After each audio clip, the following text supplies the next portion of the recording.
బాగా చదువుకున్నాడా ఆయన?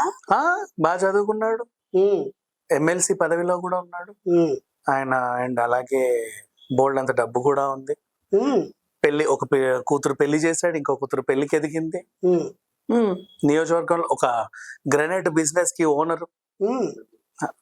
ఇవన్నీ పెళ్లికి ముందు ఉన్నాయా అండి? లేదు ఈ లేదు లేదు. వ్యాపారాలు, ఈ ధనము? లేదు యాక్చువల్ గా సామాన్యుడు.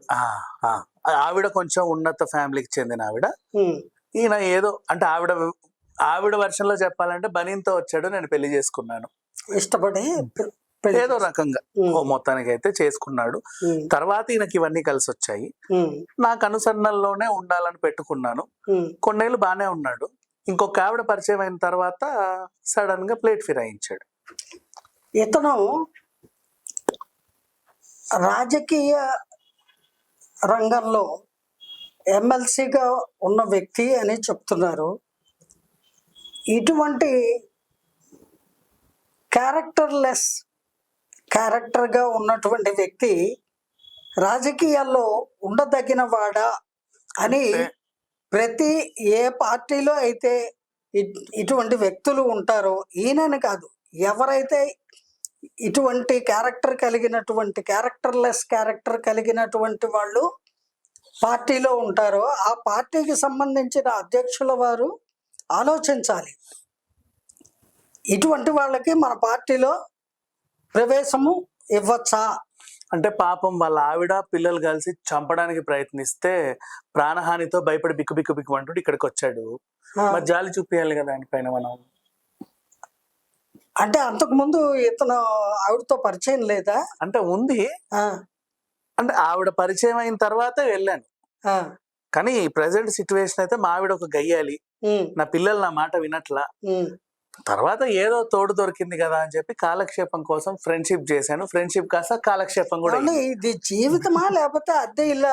ఇప్పుడు అద్దెల్లు ఖాళీ చేయాలి అనుకుంటే సౌకర్యంగా లేకపోతే తనకి బాగుండే ఒక ఇల్లు చూసుకొని, ఇల్లు దొరికిన తర్వాత సడన్ గా రేపు వెళ్ళిపోతున్నా నేను అని చెప్పి వెళ్ళడమో, లేదా చెప్పకుండా ఖాళీ చేసి వెళ్ళిపోవడమో చేయడానికి ఇదేమన్నా అద్దె ఇల్లా? ఒక నిండు జీవితం, నిండు సంసారం కదా. ముందే నెల ముందు చెప్పాలి నేను ఇలా పోవాలనుకుంటున్నాను. ఒకవేళ భార్యాభర్తకి మధ్యన ఏదైనా అపార్థాలు, మనస్పర్ధలు, తేడాలు ఉంటే వాళ్ళు ఒకళ్ళతో ఒకళ్ళు మాట్లాడుకోవాలి, కానీ లేదా పెద్దవాళ్ళతోనే మాట్లాడు. మూడో వ్యక్తితో మాట్లాడవలసిన పరిస్థితిని క్రియేట్ చేసి వెళ్ళకూడదు కదా. ఇతని కారణంగా ఆ రెండో అమ్మాయికి బాధలు కలిగాయి కదా. అటువంటి పరిస్థితిని ఆవిడకి తీసుకొచ్చిన వ్యక్తి ఎవరు? ఇతను. ఈ రోజున భార్య పిల్లలు రోడ్డు మీదకి వచ్చి గొడవ చేసే దుస్థితిని కల్పించింది ఎవరు? ఇతనే. మా ఆవిడే తెచ్చిపెట్టింది ఇంట్లో, నాకు సంబంధం లేదు. అరే, రాజకీయాలు అన్నాక అనేక మందితో మాట్లాడుతూ ఉండాలి, అనేక మందిని కలుస్తూ ఉండాలి, అనేక మంది వచ్చి అతన్ని కలుస్తూ ఉంటారు. అంత మాత్రాన ఇల్లీగల్ కాంటాక్ట్ పెట్టేసుకోవడమేనా? అవును. ఆ స్నేహాలు చేసి ఆ స్నేహాన్ని లివింగ్ టుగెదర్గా మార్చేసుకోవడమేనా? తనకంటూ ఒక వ్యక్తిత్వం ఉండదా? తనకంటూ ఒక కుటుంబం ఉంది కదా, పిల్లలు ఉన్నారు కదా, బాధ్యత కలిగిన ఒక తండ్రిగా ప్రవర్తించాలి కదా పిల్లల పట్ల. అలాగే భార్య పట్ల బాధ్యత కలిగిన భర్తగా ప్రవర్తించాలి కదా. ఆవిడ కరుస్తుంది, అరుస్తుంది, దగ్గరికి వెళ్తే చిరాకు పడుతుంది. అలాంటి పరిస్థితి ఉంటే నువ్వు రైట్ రాయల్గా కోర్టుకి వెళ్ళి డైవర్స్ తీసుకోండి. ఆ తర్వాత నువ్వు ఎక్కడికైనా వెళ్ళు, ఎలాగైనా జీవించు. ఎవరు నిన్ను వేలెత్తి చూపించరు. నువ్వు ఒక బాధ్యత గల వ్యక్తిగా ప్రవర్తించని వాడివి. రేపు ఒక బాధ్యతను నీకు ప్రభుత్వం ఒప్పచెప్పి ఎమ్మెల్సీ అనే పదవిని ఇది చేయవయ్యా అంటే ఎలా అతను నిర్వర్తిస్తాడు? ఇదే రకంగా కదా. అందుకని ఇటువంటి వాళ్ళకి అసలు సభ్యత్వం ఇవ్వచ్చా, ఏదైనా పార్టీలో ఏదైనా పదవి ఇవ్వచ్చా అనేటువంటివి ఇక మీదట ప్రతి పార్టీ వాళ్ళు కూడా వాళ్ళ కాండక్ట్ కూడా చూసి వాళ్ళకి ప్రవేశం ఇవ్వడం మంచిదని నా ఉద్దేశం అండి. ఇతను ఎటువంటి వ్యక్తి అనేది మనకి పెద్దగా అవసరం లేనటువంటి విషయం. కాకపోతే ఈ రోజున అతని భార్య బిడ్డలు మాకు అన్యాయం చేశాడు మా భర్త అని భార్య, మా నాన్నగారు మమ్మల్ని అర్ధాంతరంగా విడిచిపెట్టి వెళ్ళిపోయారు, మా నాన్నగారు అంటే మాకు అమితమైన ప్రేమ, ఆయనకు కూడా మేమంటే చాలా ప్రేమ, మమ్మల్ని ప్రేమగా పెంచాడు, కానీ మరో స్త్రీ మాయలో పడి మమ్మల్ని దారుణంగా నిర్దాక్షిణ్యంగా వదిలిపెట్టి వెళ్ళిపోయాడు అని వాళ్ళు వాపోతున్నారు. మరి వాళ్ళకి అటువంటి స్థితిని కల్పించటం అనేటువంటిది దువ్వాడ శ్రీనివాస్ చేసినటువంటి బ్లండర్. అతనికి ఒకవేళ భార్య బిడ్డలతో ఏదైనా ఇబ్బందికరమైనటువంటి పరిస్థితులు ఉంటే కోర్టులు ఉన్నాయి, న్యాయస్థానం ఉంది, రైట్ రాయల్గా నువ్వు డైవర్స్ తీసుకో. నా భార్య పిల్లల వల్లే పాపం ఒక మహిళ ఆత్మహత్య చేసుకోబోతే నేను కాపాడి అండగా ఉన్నాను. కాదు, ఆమె ఆత్మహత్య చేసుకునే పరిస్థితికి నువ్వు కూడా ప్రధాన కారకుడివి అంటాను నేను. నువ్వు అంత అతి చనువుగా ఒక స్త్రీతో ప్రవర్తించకపోతే నీ భార్య బిడ్డలు గొడవకి రారు కదా. అవును. అలాగే సమాజం అంతా వేలెత్తి కాలెత్తి చూపించదు కదా. అలా చెయ్యబట్టి ఈ రోజున ఆవిడ పరిస్థితి ఏమైంది? ఆవిడ పిల్లలకి DNA టెస్ట్ చేయించాలి అనేంత స్థితికి వాళ్ళు వెళ్ళారు. వెళ్ళడానికి కారణం ఎవరు? నువ్వు, నీ బిహేవియరు.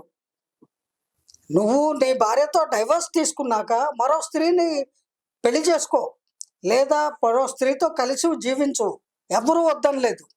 నీ కారణంగా ఇక్కడ 2 మహిళలు హింసింపబడుతున్నారు. ఇప్పుడే డబ్బులు ఇవ్వట్లా, డైవర్స్ ఇచ్చేస్తే మొత్తం తీసేసుకుంటది. అందుకని చెప్పేసి కొన్నాళ్ళు భర్తలా నటించి కావాల్సిందంతా వెనకేసుకొని అప్పుడు ఇద్దాం అనుకున్నా. ఈ డ్రామా నాటకాలు ఆడితే ఇక్కడ జీవితాలండి, జీవితాలు నాశనం అయితే ఎవరు చూస్తూ ఊరుకోరు. అటు భార్య పిల్లలు ఊరుకోరు, ఇతని కోర్టుకి ఇచ్చి వాళ్ళకి చెందవలసినవి అందవలసినవి అన్ని పొందుతారు, ఇతనికి తగిన విధంగా బుద్ధి చెప్తారు. అలాగే ఇతనికి అన్ని విధాల అండదండలుగా ఉంటున్నటువంటి స్నేహితురాలు సోకాళ్ళు మాధవి గారు ఎవరైతే ఉన్నారో ఆవిడ కూడా ఊరుకోదు. ఆవిడ కూడా ఆర్థికంగా కూడా అండగా నిలిచానని చెప్తోంది ఆవిడ. అంతేకాకుండా ఇతని కారణంగా ఆవిడ ఫ్యామిలీలో బద్నాం అయిపోయింది. ఆవిడ భర్త దగ్గర కూడా ఆవిడ క్యారెక్టరు చాలా చీప్ అయిపోయింది. ఇప్పుడు ఆవిడ తిరిగి తన భర్తతో కలిసి జీవించలేదు, తన కుటుంబ సభ్యుల దగ్గరికి వెళ్ళలేదు, ఇతనితోటే జీవనం కొనసాగించాలి, తప్పదు. అలాగే తన బిడ్డల్ని కూడా తను పొజిషన్లో పెంచుకోవాలి అని అంటే, వాళ్ళకి కావలసినవన్నీ చూసుకోవాలి అంటే ఆవిడ ఒంటరిగా సాధించలేదు. తన సొమ్మంతా ఇతనికి ఇచ్చేసి, వెనకటికో సామెత ఉంది, తన పొలం కౌలుకిచ్చి తను కూలికెళ్ళాడని.